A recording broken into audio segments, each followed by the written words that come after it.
Hello students, this is the second part of our revision class of chapter 3 from Politics in India since Independence. Name of the chapter is India's Foreign Policy. In the last video, we have discussed about India's relationship with China, with Pakistan also. We have discussed about the war of 1962, 1965 and 1971. We have discussed about India's foreign policy and the key principles of it. Today we will discuss about India's relations with its neighboring country just like Bangladesh, Nepal, Sri Lanka and India's nuclear program. Some points are there which we will discuss in the further classes just like your Myanmar, next is US, Russia and Israel. इसके बारे में हम लोग next videos में discuss करेंगे और live classes में भी इसके साथ अपन डिस्कस करेंगे. So students let us start from point number 1 or your topic number 1, that is Indo-Bangladesh relationship.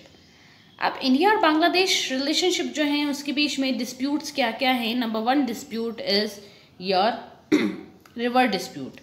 अब देखो स्टूडेंट्स, इवन दो बांग्लादेश को एक कंट्री बनने में, बांग्लादेश को एक नेशन के फॉर्म में कन्वर्ट करवाने में या फिर बांग्लादेशी इंडिपेंडेंस में वी हेल्प्ड, है ना. बांग्लादेश हमारा जो कंट्रीब्यूशन था दैट इज़ रिमार्केबल. आज की डेट में बांग्लादेश की जो प्राइम मिनिस्टर हैं वो रहती थी दिल्ली में, है ना. Bangladeshi prime minister she is Sheikh Hasina. Sheikh Hasina जो है दिल्ली में रहा करती थी जब उनकी कंट्री में ऐसा कियोस्क चल रहा था. इसके अलावा बांग्लादेश के जो फाउंडिंग फादर हैं ही वॉज शेख मुजीबुर रहमान. शेख मुजीबुर रहमान जो थे वो भी इंडिया में असाइलम लिया था. उनकी मुक्ति बाहिनी नाम से उन्होंने एक अपना ऑर्गेनाइजेशन बनाया था, अपनी एक मिलिट्री बनाई थी बांग्लादेश को इंडिपेंडेंस दिलवाने के लिए. इंदिरा गांधी के साथ शेख मुजीबुर रहमान के बहुत अच्छे रिलेशंस थे. उसके बावजूद भी इंडिया और बांग्लादेश के बीच में डिस्प्यूट्स तो आए ही हैं. Which type of disputes are there? Number 1 is river dispute. River dispute की बात करके देखिए स्टूडेंट्स, पहले मैं आपके सामने सारे पॉइंट्स एक बार रीड कर लेती हूँ. Later on we will discuss about all the disputes in the map. One is river dispute, another is illegal migration, next is anti-India support, next is way for northeast and Chittagong port. Total 5 points are there. The areas of dispute or areas of conflict, we will discuss about areas of cooperation in the live classes. First of all, let us see the location of Bangladesh in the map.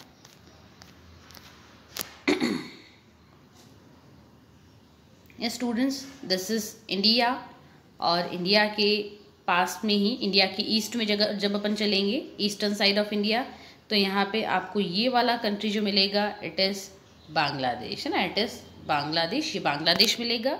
Bangladesh में हमारा क्या remarkable contribution रहा है, I have explained all these things in brief in the last video. Issues क्या हैं, dispute या फिर conflict के एरियाज़ कौन से हैं, late us discuss about all the areas one by one. And number 1 point is river water sharing. Actually students, दिक्कत है कुछ ऐसी कि बांग्लादेश जो है वहाँ पे भी एग्रीकल्चर बेस्ड उनकी इकोनॉमी है. उनकी इकोनॉमी जो है उसको बूस्ट मिलता है एग्रीकल्चर से. जैसे इंडिया भी एक एग्रीकल्चर बेस्ड इकोनॉमी है क्योंकि हमारी 50% population that is dependent on agriculture और एग्रो सेक्टर, वैसे ही बांग्लादेश जो है उसकी भी एक मेजर पॉपुलेशन जो है it is dependent on the agriculture sector. So agriculture के लिए ज़रूरी क्या है, इरिगेशन करना है. इरिगेशन के लिए वी नीड वाटर. वाटर हमको चाहिए, तो वाटर कहाँ से मिलेगा? तो वाटर का एक बहुत बड़ा सोर्स होता है रिवर. तो हमारी जो river Ganga and river Teesta, two major rivers are there which flows between Bangladesh and India too. तो रिवर गंगा, आपने सबने इसके बारे में, गंगा रिवर के बारे में सुना होगा. कुछ लोगों ने तीस्ता रिवर के बारे में नहीं सुना होगा, तो इसके बारे में आप देख लें. two major rivers are there. One is river Ganga, another is river Teesta. दोनों की ही वाटर शेयरिंग को लेकर कि रिवर तीस्ता और गंगा का वाटर, गंगा रिवर का वाटर इंडिया के पास कितना रहेगा और बांग्लादेश के पास कितना रहेगा, ये हमने वाटर शेयरिंग के लिए एग्रीमेंट किए हैं. We have done this agreement in the year 1972, 1976 and 1996। Time to time ये रिन्यू होते रहते हैं, रिवाइज होते रहते हैं। कभी इंडिया को ज़्यादा पानी मिल जाता है तो कभी बांग्लादेश उसमें मॉडिफिकेशन कर लेता है। टाइम टू टाइम उसका 25 ईयर्स का अराउंड इसकी एक टेन्योर रहता है ट्रीटी का बिटवीन इंडिया एंड बांग्लादेश। सबकी बात मैं नहीं कर रही हूँ।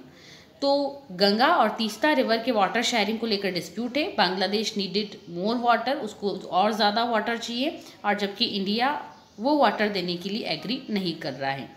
एग्री क्यों नहीं कर रहा है? क्योंकि अगर सारा का सारा ही वाटर जो है बांग्लादेश को चला जाएगा तो ये रिवर्स के नेचुरल फ्लो में कुछ नहीं रह पाएगा, जो कि क्लाइमेट चेंज को इनवाइट कर सकता है। दैट इज़ वाई हम थोड़े से नेचुरल डिज़ास्टर्स को रोकने के लिए जो वाटर बॉडीज़ के जो हैबिटेट्स होते हैं just like our fishes and dolphins, हम उसको भी बचाने के लिए थोड़ा वाटर हम देना चाह रहे हैं। बांग्लादेश चाहता है कि उसको और भी वाटर मिले from river Ganga and Teesta. ये एक बहुत बड़ा इशू है between the both countries. Another was illegal migration. Illegal migration का इशू क्या है? एक्चुअली स्टूडेंट्स देखो, टाइम टू टाइम बांग्लादेश में एक्चुअली स्टार्टिंग में आज भी सिचुएशन इतनी अच्छी नहीं है, लेकिन हाँ अब बांग्लादेश में इम्प्रूवमेंट ज़रूर हुआ है।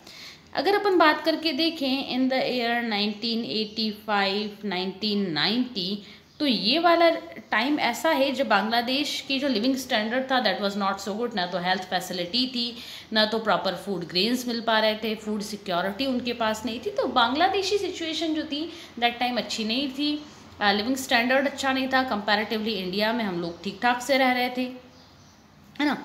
तो बांग्लादेशी लोगों को इंडिया बड़ा अच्छा लगता था। तो इंडिया वीज़ा तो देगा नहीं कि आ जाओ सबके सब आके बसो इंडिया में, ऐसा तो करेंगे नहीं हम लोग। हमारे ऊपर भी पॉपुलेशन का बर्डन पड़ेगा।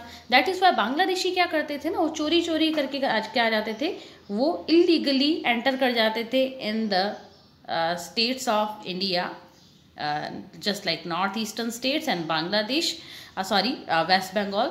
बहुत सारे एरियाज़ में बांग्लादेशी जो है इलीगली माइग्रेट करके आ जाते हैं। अब यहाँ पे मैं एक बात आपसे कहना चाहूँगी कि अगर आप लोगों ने गुंडे मूवी नहीं देखी है, मूवी गुंडे नहीं देखी है, तो एक बार उसका ट्रेलर ज़रूर देख लेना। वो इसलिए कह रही हूँ क्योंकि वो पूरी मूवी में इनिशियली बताते हैं कि 1971 के टाइम पे जो इंडिया पाकिस्तान का वॉरफेयर हुआ था, दैट टाइम बांग्लादेश की सिचुएशन क्या थी, और इसके अलावा माइग्रेशन कैसे हुआ था, बांग्लादेश से लोग डेली कैसे आते थे इन इंडिया। इसलिए ट्रेलर देखना है। पूरी मूवी देखी मैंने भी नहीं देखी और ना मैं रिकमेंड करूँगी आपको, लेकिन हाँ ट्रेलर ज़रूर देखें ताकि आपको मालूम पड़े कि 1971 के टाइम पे माइग्रेशन कैसे हो रहा था फ्रॉम बांग्लादेश टू इंडिया। तो ये लोग इंडिया में आ जाते हैं। आज की डेट में भी थोड़े थोड़े करके बांग्लादेशी इंडिया में आते रहते हैं।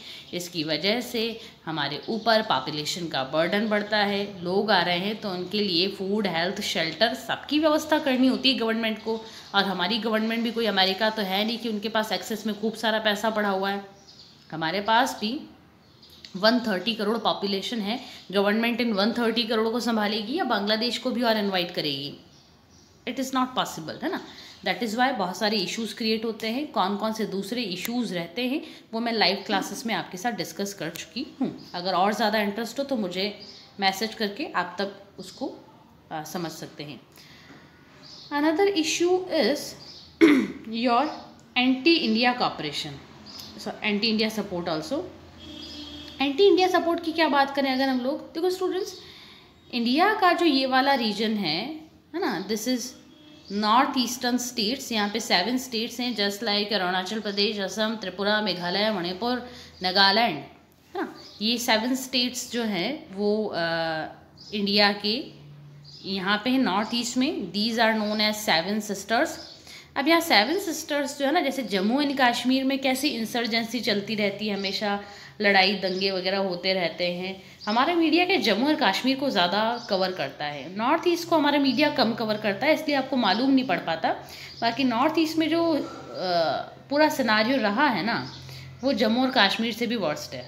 अब आप समझ लें, जम्मू और कश्मीर में अगर एक बार भी कुछ रॉइट्स हो जाते हैं तो नेशनल मीडिया उसको कवर करता है, जबकि ऐसे रॉइट्स और ऐसी इंसर्जेंसी, ऐसा टेररिज्म नॉर्थ ईस्ट में आज भी है। ठीक है, उस पर हम इतना ध्यान देते नहीं हैं। लेकिन हाँ, यहाँ पे टेररिस्ट एक्टिविटीज़ होती हैं और यहाँ पे क्या करते हैं, यहाँ के टेररिस्ट जो भी हैं टेररिस्ट एक्टिविटी करके फिर भाग जाते हैं बांग्लादेश में। और कई बार बांग्लादेश में इनको असाइलम मिल जाता है, बांग्लादेश में वो रहने लग जाते हैं इंडिया से बचकर। तो ये एक बड़ा इशू है। Another issue is way for north east. अब वे फॉर नॉर्थ ईस्ट की अगर मैं बात करूँ तो एक मैप मैं आपको दिखाना चाहूँगी। ये students, this is Nepal, Bhutan, here is Bangladesh, clearly picture में दिख रहा है आपको, एंड दीज आर 7 स्टेट्स, है ना। ये वाले एरिया जो है हमारे 7 स्टेट्स यहाँ से शुरू होते हैं। ये वाला एरिया जो है ये अपने वेस्ट बंगाल का पार्ट है, this is part of West Bengal. अब आप यहाँ पे बहुत इजीली अच्छे से देख पाएंगे, मैं आपको और ज़्यादा जूम कर लेती हूँ मैं। ये स्टूडेंट्स, ये वाला एरिया आप देखो, this is known as chicken snack और Siliguri corridor. This is known as chicken snack और सिलीगुड़ी कॉरिडोर। बहुत ज़्यादा अच्छे से ध्यान रखना, अगर आप लोग एग्ज़ाम देने वाले हैं, एंट्रेंस टेस्ट देने वाले हैं after 12th for JNU, DU and other prestigious universities of India, तो ये चीज़ आपके लिए कॉमन रहेगी, chicken's neck and Siliguri corridor. Actually this is the mainland India and this is the 7 states. अब इंडिया को अपने इस वाले एरिया से अगर कनेक्ट करना है तो we are having just this area. हमारे पास इस एरिया को मीन्स नॉर्थ ईस्टर्न स्टेट्स को मेन लैंड इंडिया से कनेक्ट करने के लिए कोई लैंड एरिया नहीं है एक्सेप्ट दिस एरिया। मान लो रजनी जो है मेन लैंड इंडिया में रहती है, रजनी वांट टू गो इन असम, रजनी असम जाना चाहती है, ठीक है। तो रजनी के पास अगर रजनी को लैंड मास के थ्रू ही जाना है तो रजनी के पास इस एरिया के अलावा और कुछ भी ऑप्शन नहीं रहता है। और कई बार जब ज़्यादा ठंड रहती है और जो भी क्लाइमेट सिचुएशंस जो हैं वो अच्छी नहीं रहती हैं तो ये एरिया ब्लॉक भी हो सकता है, पूरी पॉसिबिलिटी है। और जैसे ही एरिया ब्लॉक हुआ मतलब मेन लैंड इंडिया जो है वो कनेक्ट नहीं कर पाएगा with the rest of the north eastern states. इसके लिए इंडिया डिमांड कर रहा है कि अगर बांग्लादेश हमको एक यहाँ से वे बना दे, एक रोड बना दे, जो भी रेलवे बना दे, जो भी रेलवे ट्रैक अगर यहाँ इंस्टॉल कर लेता है तो इंडिया को हेल्प मिलेगी, इंडिया की dependency on the chicken's neck वो कम हो जाएगी और इंडिया को ये वाला वे मिलने के बाद इंडिया की कनेक्टिविटी इंक्रीज हो जाएगी with the north eastern states. Bangladesh और इंडिया के बीच में पूरा प्रपोजल तैयार है कि कहाँ से कहाँ तक हम लोगों के बीच में एक रेलवे लाइन इंस्टॉल होगा, ठीक है, रेलवे ट्रैक इंस्टॉल होगा, कहाँ से रोड बनेगा, ये सारी की पूरे प्लानिंग हम लोगों ने कर रखी है। लेकिन हाँ, बांग्लादेश इसी बात को लेकर अड़ा हुआ है कि हम हमारा पहले रिवर वाटर डिस्प्यूट जो है उसको सॉल्व करो and later on we will provide you the way to north east. Another issue was yes Chittagong port. Chittagong port का एक दूसरा इशू है। अब आप कहेंगे चिटगोंग पोर्ट कहाँ है, so don't worry, this is Bangladesh. मैं आपको कई बार बता चुकी हूँ। This is bay of Bengal, यहाँ पे आपको B B means bay of Bengal मिलेगा, है ना। अब इसी एरिया में बांग्लादेश का जो साउथ मोस्ट रीजन है, साउथ मोस्ट जो कि कोस्टल सिटी है, यहाँ पे चाइना ने क्या किया है ना, चाइना ने अपना एक बेस बनाया है, मिलिट्री बेस बनाया है। बांग्लादेश का south most coastal city, coastal area, south most जहाँ पे मैंने अभी डॉट मार्क किया है, ठीक है। यहाँ पे China have made a military base in the area that is known as Chittagong. तो ये वाला जो एरिया है ना, उस एरिया का नाम है चिटगोंग। आप इसको चिटगांव कह सकते हैं, कोई इसको चिटगोंग कह सकते हैं। तो ये बनाया है चाइना ने यहाँ पर। अब इंडिया के लिए क्या थ्रेट है, इंडिया का क्या काम यहाँ पे, चाइना कर रहा है तो करने दो। एक्चुअली स्टूडेंट प्रॉब्लम ये है कि अगर कभी भी वॉरफेयर होता है, 1962 में तो वॉरफेयर जब हुआ था तब चाइना ने इंडिया को 3 फ्रंट पे अटैक किया था। वन वॉज जम्मू कश्मीर से चाइना ने अटैक किया इंडिया को, फिर ये उत्तराखंड वाला रीजन से अटैक किया और then China attacked on India from the north eastern front. यहाँ से भी चाइना ने इंडिया के ऊपर अटैक किया। अब अगर चाइना को बांग्लादेश का ये वाला रीजन मिल गया तो चाइना इंडिया के ऊपर यहाँ से अटैक कर सकता है ना। और चाइना के पास श्रीलंका का ये वाला रीजन भी है जहाँ पे मैंने डॉट मार्क किया है अभी, ठीक है। तो चाइना इंडिया के ऊपर यहाँ से भी अटैक कर सकता है। चाइना के पास पाकिस्तान का ये वाला रीजन भी है जहाँ मैंने डॉट मार्क किया, एग्जैक्ट लोकेशन उनकी यही है जहाँ मैंने डॉट्स मार्क किए हैं। तो चाइना इंडिया के ऊपर यहाँ से भी अटैक कर सकता है. So this is a major concern for India security and integrity. That is why ये बहुत बड़ा इशू है. इंडिया ने बांग्लादेश को कहा भाई हमारा दुश्मन है चाइना, इसको तो इतना फेवर मत करो.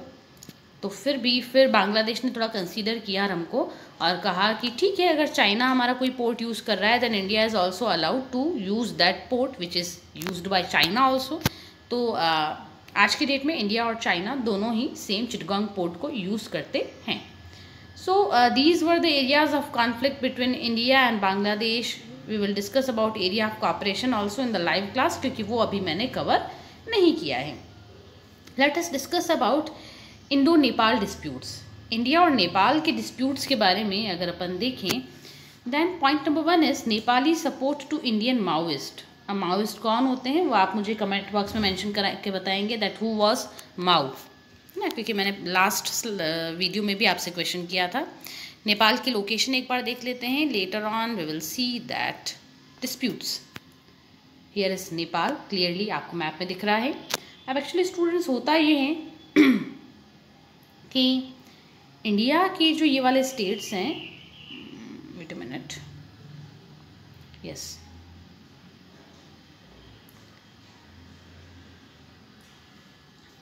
Here is Nepal. ठीक है, ये वाला पूरा नेपाल है.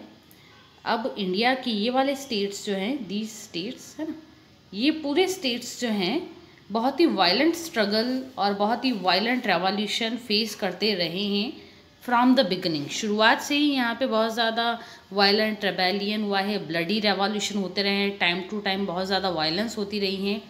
अब ये लोग जो है ना क्या करते हैं, हमारी स्टेट से just like from these states वो कोई रिवॉल्ट करते हैं, रेबेलियन करते हैं, कोई भी टेररिस्ट एक्टिविटी वो करते हैं. ठीक है, और वो एक्टिविटी करके वो कहाँ चले जाते हैं, नेपाल में चले जाते हैं और नेपाल में उनको असाइलम मिल जाता है. नेपाल उनको अपने पास बैठा देता है, ठीक है यहाँ आ जाओ, जब तक इंडियन गवर्नमेंट तुमको सर्च कर रही है तब तक यहाँ आ जाओ और यहाँ से अपनी पूरी एक्टिविटीज़ को तुम ऑपरेट करते रहो. तो ये तो गलत है ना. तो Nepal is providing asylum to the enemies of India. That is a major concerns for India. Another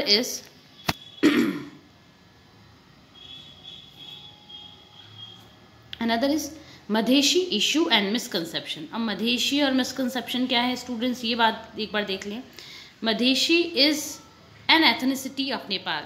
again वापस इंडिया में ब्राह्मण, क्षत्रिय, वैश्य एंड शूद्र कम्युनिटी रहती हैं according to the Hindu religion.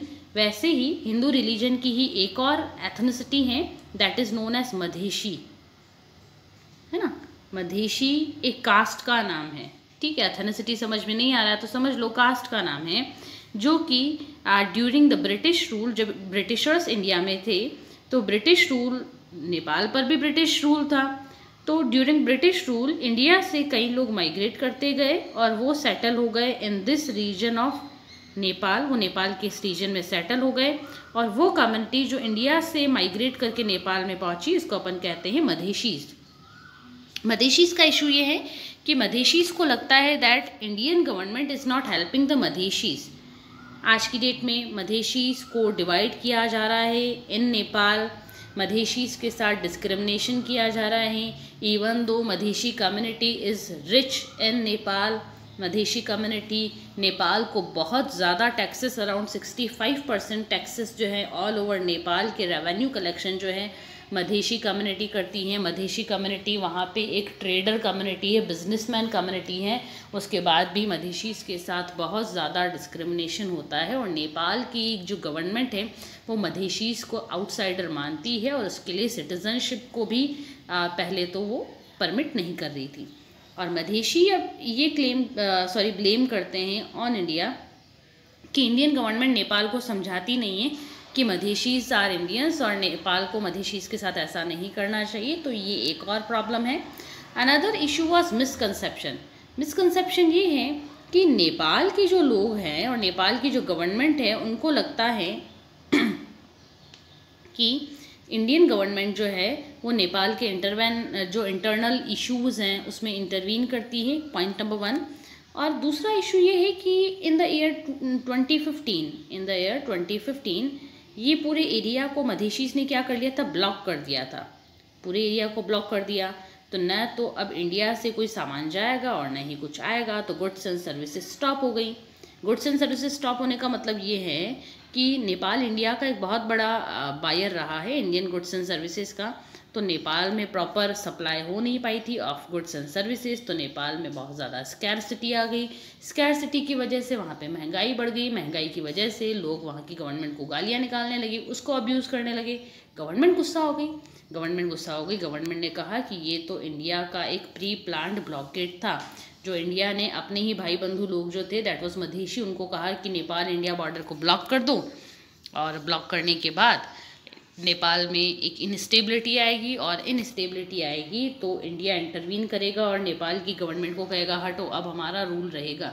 ऐसा नेपाल की गवर्नमेंट प्रोजेक्ट करती है, ऐसा था नहीं। It is a misconception. तो ये कुछ मिसकंसेप्शंस थे। इन डिटेल स्टूडेंट्स हम इसको लाइव क्लासेस में बहुत अच्छे से डिस्कस कर चुके हैं। अगर आपके कुछ डाउट्स है तो लाइव क्लास अटेंड किया करो। Now the next country is Sri Lanka. Sri Lanka के साथ भी हमारे मेजर इश्यूज़ रहे हैं। One issue is fisherman issue. देखो श्रीलंका के एक बार अपन देख लेते हैं क्या क्या इश्यूज़ हैं। फिशरमैन इशू क्या है स्टूडेंट्स, इसको एक बार यूँ देखिए आप। Wait a minute. Hypothetically this is Indian map and this is Sri Lanka. Sri Lanka इतना बड़ा नहीं है और ना ही इंडिया ऐसा है। हाइपोथेटिकली अब फिशरमैन इशू क्या है स्टूडेंट्स, देखो क्योंकि इंडिया और श्रीलंका दोनों ही बहुत पास में है ना, और दोनों ही अपनी टेरिटोरियल वाटर को शेयर करते हैं। अब टेरिटोरियल वाटर क्या होता है उसको लेकर आप खुद सर्च करें ऑन गूगल, आपको बहुत सारे कंसेप्ट्स मिलेंगे। ज्योग्राफी टीचर से पूछें तो बहुत बढ़िया है ना। सो टेरिटोरियल वाटर दोनों शेयर करते हैं, तो कई बार इंडियन फिशरमैन जो हैं वो चले जाते हैं श्रीलंका के एरिया में, और श्रीलंकन जो फिशरमैन हैं वो एंटर कर जाते हैं इन इंडियन एरिया। तो ऐसी कंडीशन में बोथ साइड्स ऑफ फिशरमैन्स जो हैं वो एक दूसरे की एरिया में अननोइंगली चले जाते हैं, और क्या करती हैं दोनों गवर्नमेंट्स जो हैं वो उन फिशरमैन्स को अरेस्ट कर लेती हैं। और अरेस्ट करने के बाद एक बहुत बड़ा लॉन्ग प्रोसेस रहता है, उसको फॉलो करने के बाद ही उनको रिलीज़ किया जाता है। और जब तक वो प्रोसेस कंप्लीट नहीं होता है, it may take 10 years, 15 years, 20 year और 30 ईयर टू, तब तक वो इनोसेंट जो फिशरमैन हैं वो रहते हैं इन द जेल। ये होता है, ये एक बहुत बड़ा इशू है। Another is terrorism. Actually this is again India, this is Sri Lanka. Sri Lanka का ये वाला रीजन जो है ना, जिसको मैं रेड शेड में मार्क कर रही हूँ, ठीक है। तो ये वाला जो है area this was affected by terrorism. ये वाला पूरा एरिया जो है टेररिज्म से अफेक्टेड था। इंडियन गवर्नमेंट ने टेररिज्म को रिड्यूस करने के लिए हेल्प की श्रीलंका, ठीक है। लेकिन फाइनली इन टेररिस्ट ने क्या कर दिया, Indian prime minister Rajiv Gandhi का भी असैसिनेशन कर लिया। तो टेररिज्म एक मेजर इशू रहा है। Another is Katchatheevu island. Katchatheevu island कहाँ है, वापस बात करें हम लोग, this is India, this is Sri Lanka. दोनों के बीच में एक छोटा सा लैंड मास है, बहुत छोटा सा आइलैंड है, that is known as Katchatheevu island. Katchatheevu island जो है इंडियन गवर्नमेंट ने 1974 में दे दिया था, हैंड ओवर कर दिया टू द श्रीलंकन गवर्नमेंट। लेकिन हमारी सुप्रीम कोर्ट ने इस पर स्टे लगा दिया है। So this is an area of conflict. अब श्रीलंका कह रहा है भी 1974 में जब इंदिरा गांधी ने कच्चातीवू आइलैंड श्रीलंका को हैंडओवर कर दिया था, तो फिर सुप्रीम कोर्ट ने इस पर स्टे क्यों लगाया है, दिस इज़ रॉन्ग। लेकिन हाँ, हमारी सुप्रीम कोर्ट सुप्रीम है। Next is military alliance with Pakistan. This is India, Sri Lanka, here you will see Pakistan. अब श्रीलंका जो है वो पाकिस्तान के साथ अपना मिलिट्री अलायंस बना रहा है। दोनों मिलिट्री अलायंस कैसे बना रहा है, मतलब दोनों की मिलिट्री एक्सरसाइज होती हैं, दोनों वेपन्स को एक दूसरे को एक्सचेंज करते रहते हैं। Another is Chinese involvement. Chinese involvement की जहाँ मैंने आपसे बात की थी इन the map of Bangladesh also, तो चाइना ने बांग्लादेश में चिटगोंग पोर्ट बनाया है ना, चिटगोंग पोर्ट बनाया बांग्लादेश में। श्रीलंका का ये वाला रीजन जहाँ मैंने डॉट मार्क किया है, यहाँ पे चाइना ने अपना एक सेकेंड पोर्ट बनाया है, that is known as Hambantota. इसका नाम क्या है, हम्बनटोटा, हम्बनटोटा नाम से एक पोर्ट बनाया है चाइना ने इन श्रीलंका, जो कि एक मिलिट्री बेस है। इसको लेकर लंबी स्टोरी है जो कि मैंने आपके साथ डिस्कस की है इन the live classes. So students, आपका जो यूनिट टेस्ट में सिलेबस रहेगा वो अभी तक मैंने यहाँ पर ही कवर किया है। We have discussed about the relationship of India with Bangladesh, Nepal and Sri Lanka, areas of dispute only. हम लोगों ने एरियाज ऑफ कॉपरेशन अभी तक डिस्कस नहीं किए हैं। Let us briefly discuss about India's nuclear policy. ये स्टूडेंट्स, इंडिया की न्यूक्लियर पॉलिसी जो है ये आप चाहें तो स्क्रीनशॉट ले सकते हैं, दिस इज सफिशिएंट।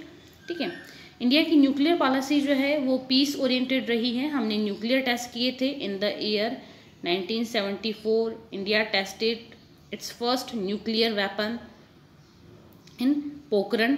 पोखरण जो है राजस्थान का ही एक डिस्ट्रिक्ट है, जैसलमेर। जैसलमेर का एक छोटा सा विलेज है, विलेज का नाम है पोखरण। पोखरण में 1974 में हमने फर्स्ट न्यूक्लियर टेस्ट किया। What was the name of this operation? जैसे कुछ होते हैं ना, कोड नेम होते हैं वेरियस अदर ऑपरेशंस के कि हमको करना है।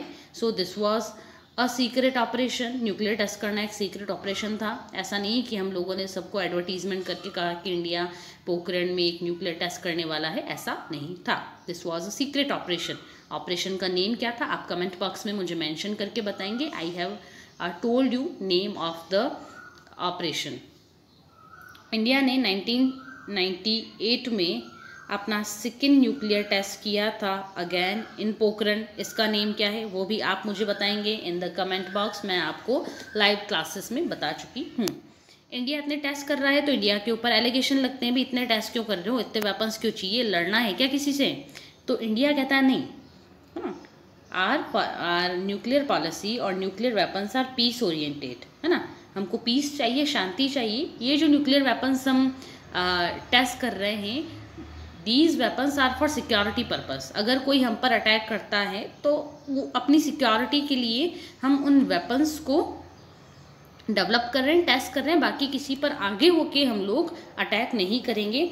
दैट इज़ वाई इंडिया ने अपनी फॉरेन पॉलिसी में एक पॉइंट, इंडिया ने अपनी न्यूक्लियर प्रोग्राम में एक पॉइंट ऐड किया था, that was no first use. Star mark कर लेना इसको। 1 मार्क का question in your annual examination बनने की पूरी पॉसिबिलिटी रहती है। What do you mean by no first use?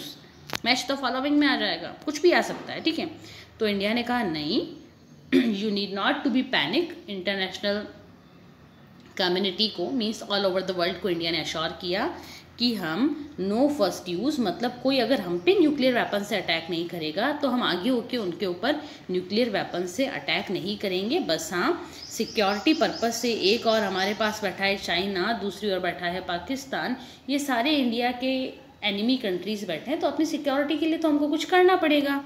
That is why India ने ये न्यूक्लियर वेपन्स जो है गेन किए हैं।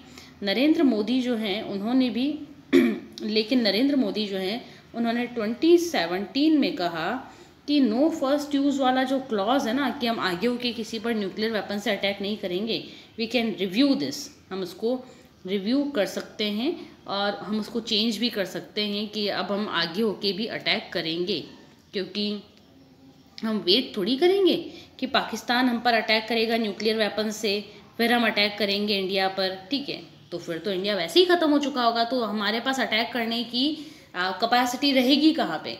इसलिए अब हम नो फर्स्ट यूज़ की पॉलिसी को छोड़ते हुए अब हम पहली बार भी टेस्ट कर सकते हैं, बिना किसी ने हमारे ऊपर अटैक किए हम खुद आगे होकर उन पर न्यूक्लियर वेपन से अटैक कर सकते हैं।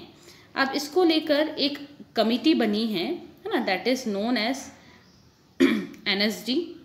न्यूक्लियर वेपन्स को लेकर एक कमिटी बनी थी इन 1974 एक कमेटी बनी थी। कमेटी क्या इंडिया लेवल की है या वर्ल्ड लेवल की है? So students, this committee is of world level. World level पर एक कमेटी बनी in 1974, that is known as NSG, nuclear supplier group. ये न्यूक्लियर सप्लायर ग्रुप जो है, न्यूक्लियर वेपन डेवलप करने के लिए आपको कुछ यूरेनियम चाहिए होता है, दूसरी चीज़ें चाहिए होती है, टेक्नोलॉजी चाहिए होती है, तो वो आपको कहाँ से मिलेगी? हमारे को तो मालूम नहीं है, और ये तो बहुत सीक्रेट फार्मूलाज होते हैं, बहुत सेंसिटिव चीज़ें होती हैं। तो ऐसे तो है नहीं कि आप डोमिनोज़ का पिज़्ज़ा मंगवा रहे हैं वैसे ही आप ऑर्डर कर दें ऑनलाइन कि यूरेनियम भेजना मेरे घर पे, ऐसा तो होता नहीं है, ठीक है। तो ये बहुत सेंसिटिव और चीज़ें होती हैं, सिक्योर्ड टेक्नोलॉजी होती है। उसके लिए एक कंट्रीज़ का ग्रुप है that is known as NSG। NSG जो है वो सप्लाई करता है ये पूरे रॉ मटेरियल की। तो इंडिया चाहता है कि अब अपन इसकी मेंबरशिप भी ले लें। NSG ने इंडिया को क्रिटिसाइज़ किया है कि आप कुछ भी गलत एक्शन नहीं लें, और इंडिया ने NSG को अश्योर भी किया है। और बात करें अपन opposing partisan and unjust nuclear treaties, India ने आगे क्या किया है। इंडिया ने CTBT नाम से एक ट्रीटी हुई थी इन द ईयर 1996। 1996 में एक ट्रीटी हुई थी।